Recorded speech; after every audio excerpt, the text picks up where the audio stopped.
could have given up, but you didn't.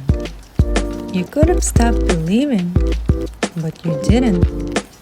You could have kept living their expectations, but you decided to make this life your own. And in turn, you're here. Hello, everyone. Today we meet in James Wonderwall.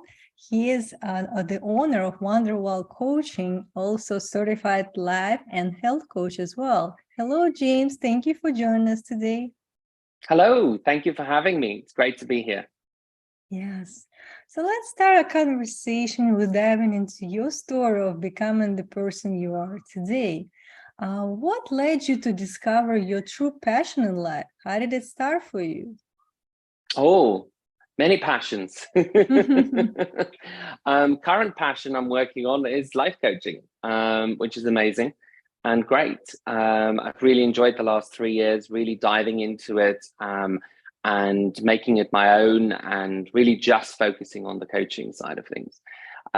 What brought me to this point was 20 odd years of nursing in the United Kingdom.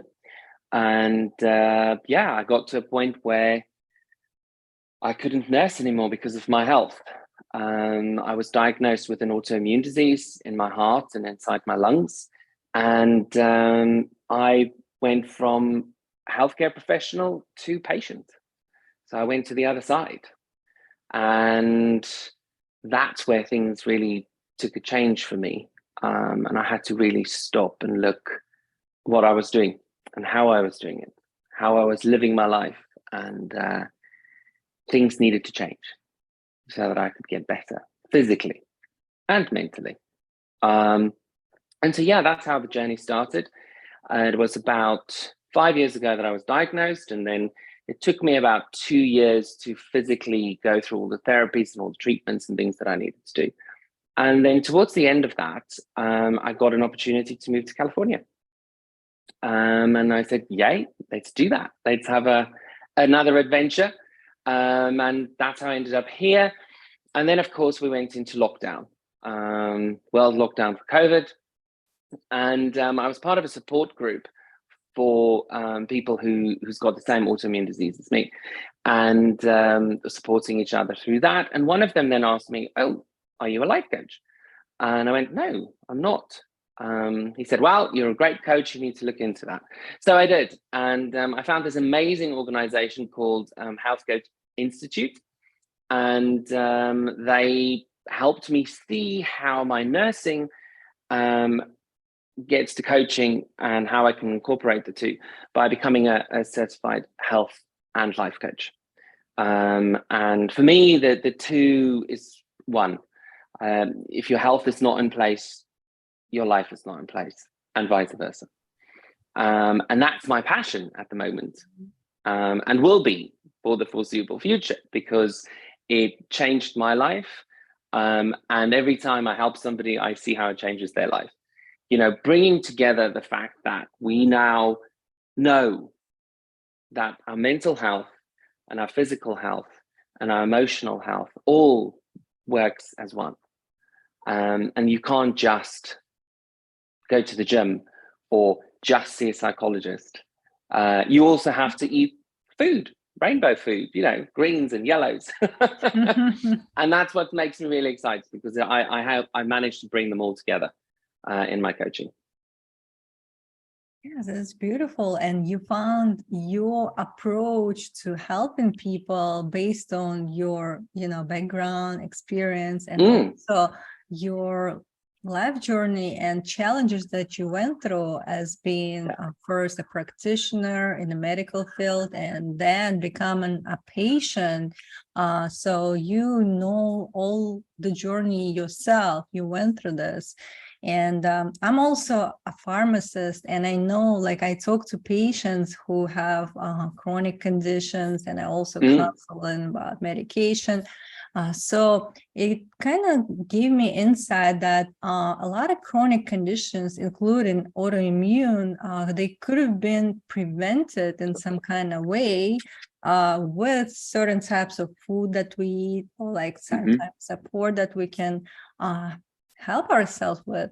What are your thoughts on that?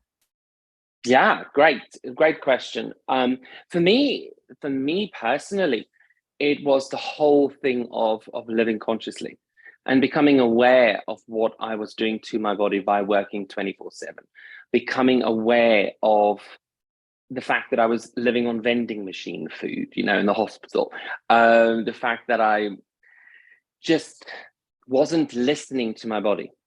And for me, that was a big change and a big turning point where I had to stop just coaching clients, coaching patients, coaching their relatives, nursing, healthcare. You know, I actually had to go and sit down and go, what do you need, James?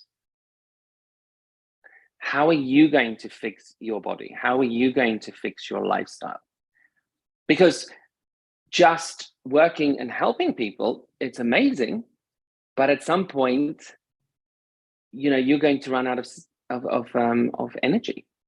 You know, if you think about a bucket of water, for example, at some point, if everybody just helps themselves from the water, eventually that bucket's going to be empty. And you have to take the bucket away and put it somewhere where it can be refilled. And that's where I am with the whole thing, is living that conscious life where you can hear your own body, you can hear your own mind, you can hear the people that need you, and you reach that balance with healthy boundaries and with self-care and with consciousness, awareness, self-awareness, etc. So yes, I do. I'd like to think if I had a bit more of a conscious life before and didn't think I was Superman, I was invincible, I could just work all the time I wanted, I might have been able to change my health situation. I don't linger on that because it doesn't help me. What I now do is I know what my situation is and I work with it. And I now see my autoimmune disease as a superpower because it's given me the opportunity to hear people differently. Right. And therefore, if somebody comes to me and go, I've got a new healthcare diagnosis, this is too much for me, can you help me? I know what that feels like. So I can help them through it because I can hear them differently. I can hear them better. I can hear their perspective. If you like, I can put myself on their map and just forget about me and just see them completely. So yeah, I hope that answered your question. Yeah, no, definitely. And we see this connection, like you said, mind, body, and our emotional health. And we should understand that we cannot separate one from the other, and it's affecting one another. And we have to be mindful of, like you said, recharging ourselves, making that time for self-care, and making sure that we are at our best so we can then go out there and help others. Because if we have nothing to give, there is no help in that. So first we need to prioritize our own mental and physical health, as well as making sure that on a daily basis we de-stress. What you would think of any kind of, I would say, tools that you would suggest for people to relax and de-stress on a daily basis, and so use it as a habit, like a healthy habit for them to find that balance, to come to that place where they feel at peace? Yeah, feeling at peace. Wow, that's a big job. And I do, I highly recommend that people work towards that. Absolutely. I think you should definitely be conscious and realistic about the fact that reaching that peaceful place is a lifetime job. And every little bit that you put in every day will get you there eventually. But you can't just expect of yourself to get there or to just achieve it.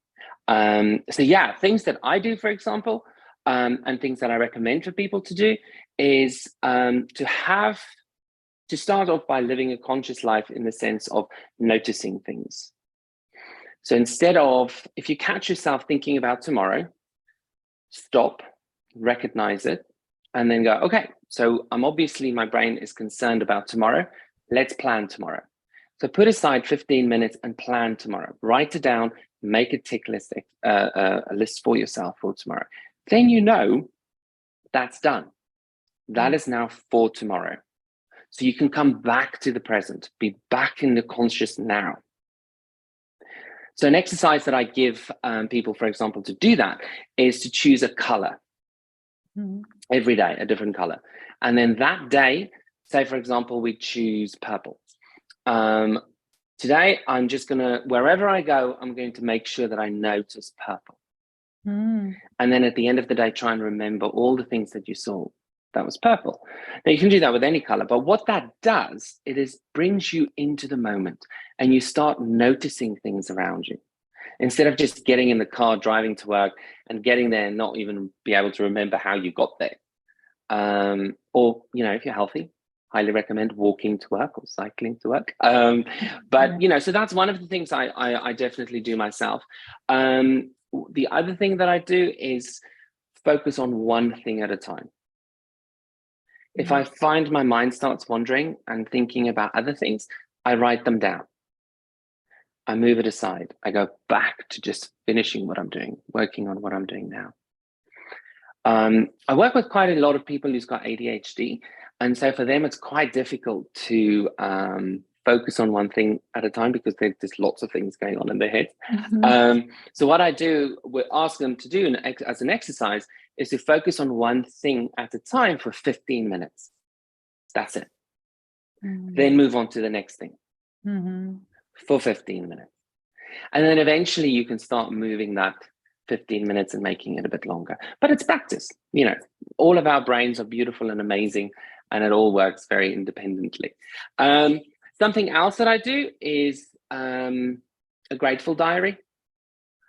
So every single day at the end or at the beginning, whichever you want to do, both work, is just to write down a few things that you're grateful for that day in that moment.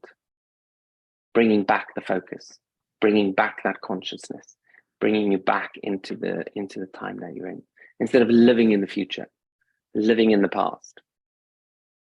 Those are 3 things. I've got more. No, that's very practical, and I feel like it's a lot of benefits for people to find a way to be present in that moment. And however, you know, it works for you, that's what you choose, because like you said, we're all different, and it's beautiful. It's just we need to find our way to bring us to that present moment. And all of the time we are, you know, we not catching ourselves being in that negative cycle of thinking when we worry about tomorrow or what's happening, let's say what happened before in the past, or what might could happen in the future. And then we kind of like escape from that moment today. And what actually matters is being here right now. And that's where your power is. That's where you're in control to change things. But with us being too stressed and anxious and worrying, it's hard for us to see what matters. And we are feeling like our mind is not clear and we don't see what's around. You know, we're just blind to what it is. And we're not accepting it, and we're not moving forward. So a lot of times that negative cycle of thinking, it's hard to interrupt, you know. And what do you think people could do to just catch themselves? Well, like stop and ask, why is it happening? And what could they do to change it in that present moment?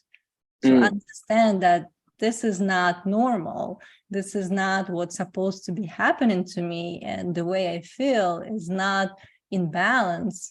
And what do you think could help them to realize that being in that cycle as they think about it? Yeah, great question.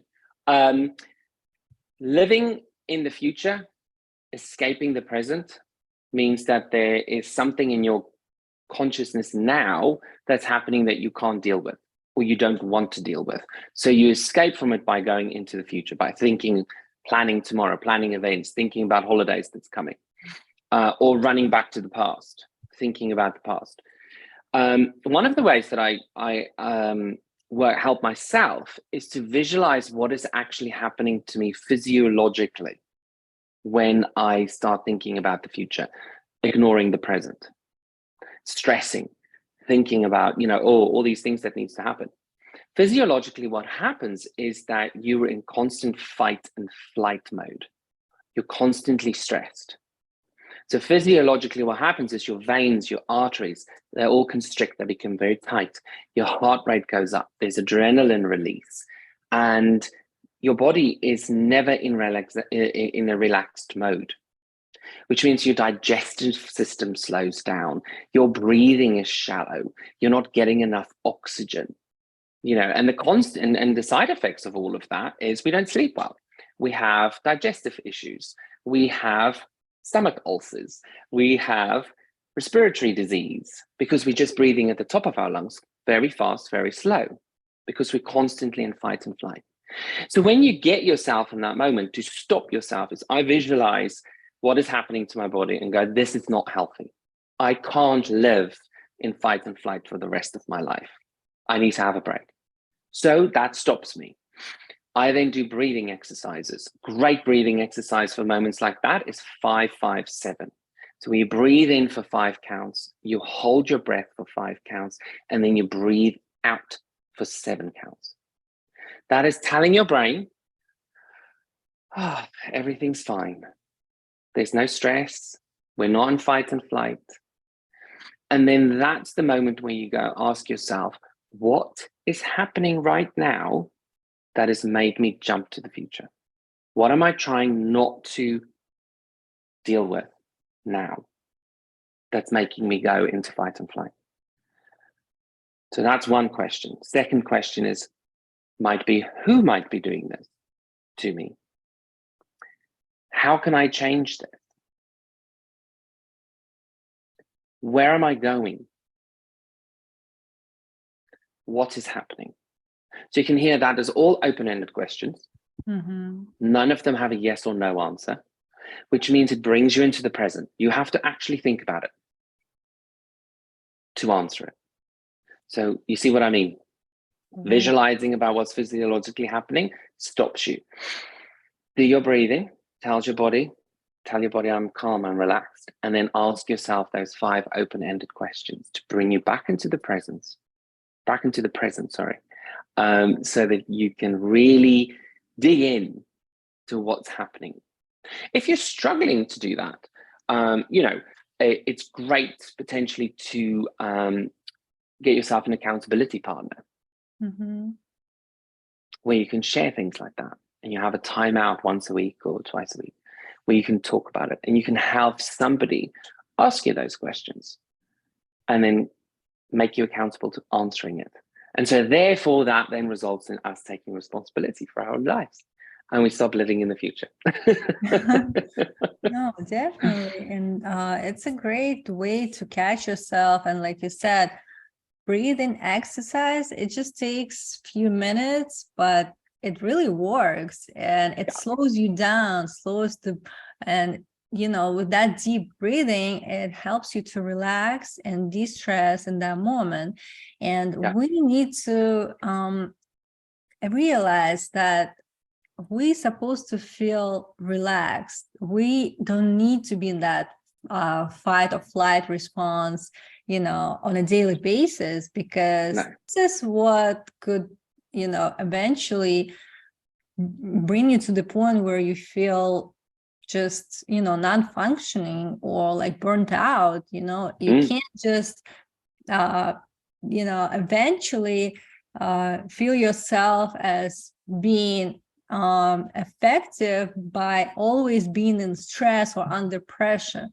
So you need to find ways to de-stress and relax all the time on a daily basis by knowing that this is what your normal state is. So you're supposed to feel in balance, and in that state where you can just become at peace, you see what's happening. And like you said, once you bring yourself to that place where you can clearly see, you can start asking questions also. Why is that? Why am I feeling this way?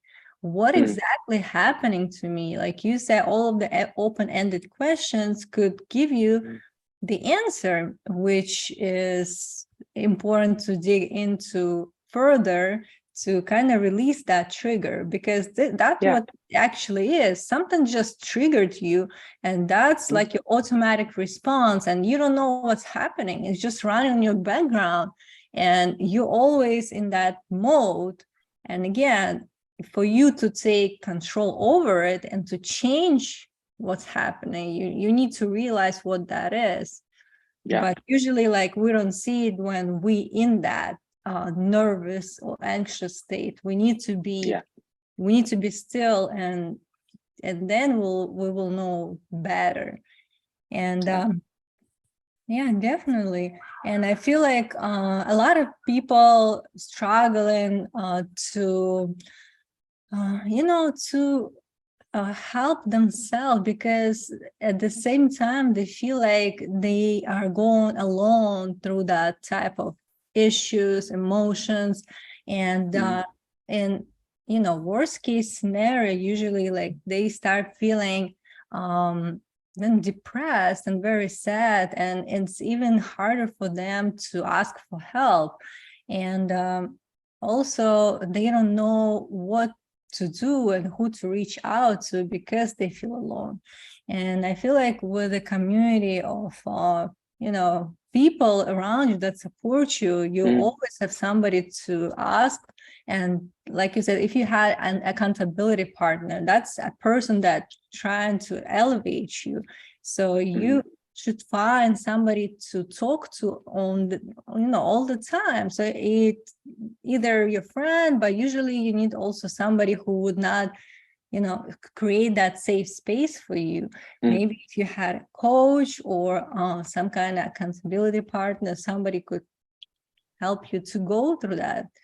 And yeah, definitely.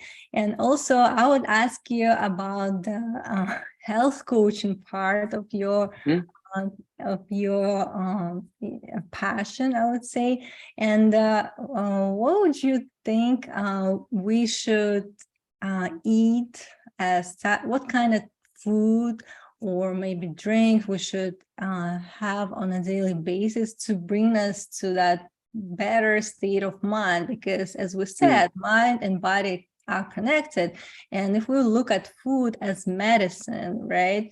So what kind of effect and what kind of food we should eat to give us that effect where we feel at our best? I think the very first thing that people need to do is, before they even choose what food to eat, is they need to take responsibility for what they eat. So the very first thing I would say is definitely food log, have a food diary, write everything down that you eat every day, and calculate, what the nutritional value is, so that you can visually see what you're doing to yourself. The second thing I would say, I'm a very big fan of clean food, so whole food, and have a rainbow on your plate. So, have your reds, have your greens, have your yellows, and have a balance between your protein and your carbs and the fibers that all fits on a plate. And then look at portion control. I would say that is another thing that's incredibly important. And yes, we need sugar. Yes, we need fat. Those are all very important things for our brains to function, for our bodies to function. But look at what the source is of the fat. Look at what the source is of the sugar. For example, I was talking to my personal trainer the other day, And she was saying to me that if I get a craving for carbs, like bread, pasta, it means I don't have enough natural fat in my body. So a great example, even eat an avocado. It's got beautiful, amazing natural fats in it that can turn into sugars, give you the energy that you need, and takes away the craving for bread. So, you know, those processed carbs. Which, yeah, great way of doing that. And I like what you said about seeing food as medicine. What we put into our bodies every single day has an impact on us.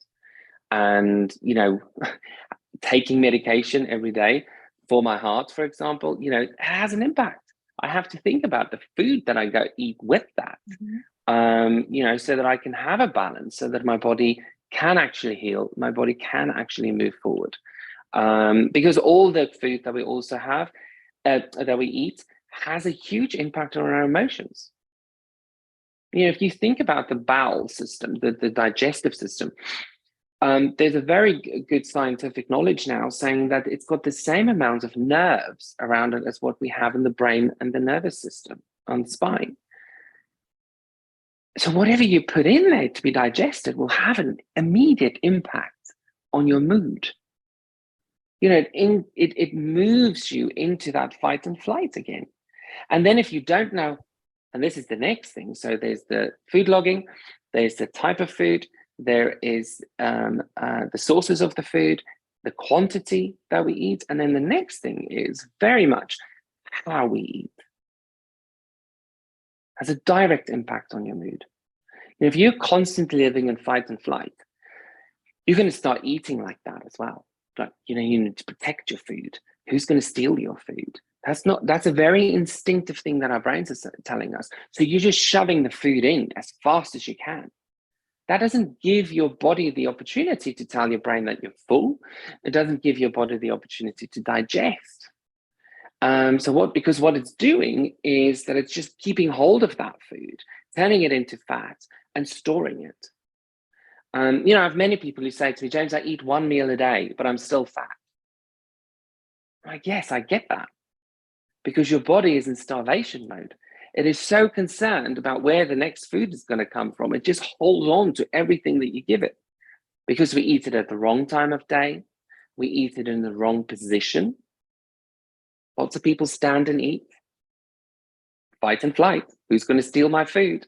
You know, so it's very important that we need to take time to eat. Set time aside. A meal should take longer than 20 minutes. You should be sitting when you eat it. You should do your 5-5-7 breathing before you start to eat, so that your body goes into relaxation mode. It can go, yes, I can use all this food and have nourishment, and I can put it and send it where it needs to go in the body, instead of just turning it into fat and storing it. You need to have 3 meals a day, you know, of clean food. It's very tough to say all of this to people, you know, because some people don't have food. Some people struggle to find the source of food. And that's why it's so important to go back to logging, thinking about what you're eating. And if, you know, if what you can do is, for example, in the UK, you know, we love our fish and chips. Well, chips as in fries. And, you know, it's delicious. It's really, really nice. There's nothing wrong with eating that. If you are going to eat that, think about where you eat it, how you eat it, and how fast you eat it. Take your 20 minutes, slowly eating. Cut your food with a knife and fork, with a fork, whatever you use, and then take a bite and then put your utensils down. Chew. Think about the chewing it properly, and then swallow. Then pick up your utensils to take the next bite. Because that all slows us down, which means physiologically what happens is the blood is filled with oxygen, it goes to the bowel, it is able, so that vasoconstriction goes away, so it vasodilates, everything opens up, and the digestion can happen. So you'll find if you do this properly, you will have no reflux issues, your stomach ulcer issues will, you know, get better, your digestive tract issues that you have will get better because you're slowing down, you're thinking about it. And then, of course, there's also the appreciation for it. So we go out of that fight and flight and come into the present, into the moment. And then listening to your body. That's the last one that I absolutely love. It's so difficult. But listen, when your body tells you, I'm full, I've had enough, listen, stop. If your body tells you, I need water. And that's a big thing for people, for example, is people have started associating thirst with hunger. So, when the body's thirsty, they think it needs food. So we eat instead of just drinking water. So that's another thing that I try and do very well, is to try and every time I feel hungry, I have a cup of water first. My body still tells me it's hungry. Fine, then I'm hungry. Right. Sometimes it just needs hydration. I didn't know that, actually. Wow.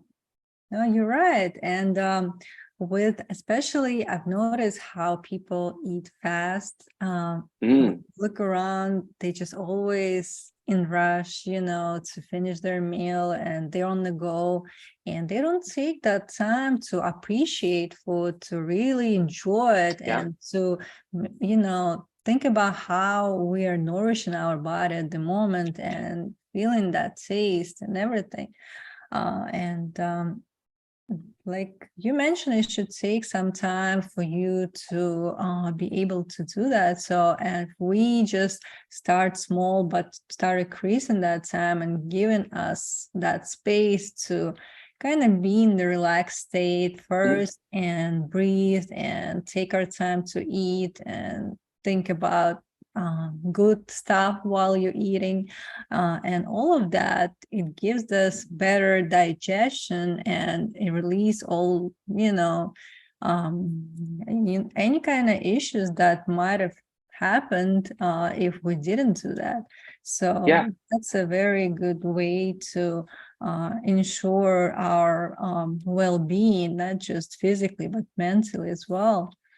So absolutely, if you just do it for one meal, for example, so I highly recommend having lunch or breakfast outside. It is so important to be in nature whilst you're nourishing yourself. I'm a huge believer of that. Eating outside is such an empowering moment, to be in the moment, to be present, to live a conscious life, because you're looking at the birds and the bees and you're noticing all those different colors. It slows you down. Nature is slow, nature is calming. Near water, enjoy that, see the birds, and then enjoy your food slowly, calmly. It's not easy and possible for everybody, I appreciate that, but try at least one meal a day where you are not in fight and flight, where you are calm and relaxed. Yes, definitely. And thank you so much for sharing your thoughts and wisdom. It was a pleasure talking to you. You had a lot of good advice for the listeners.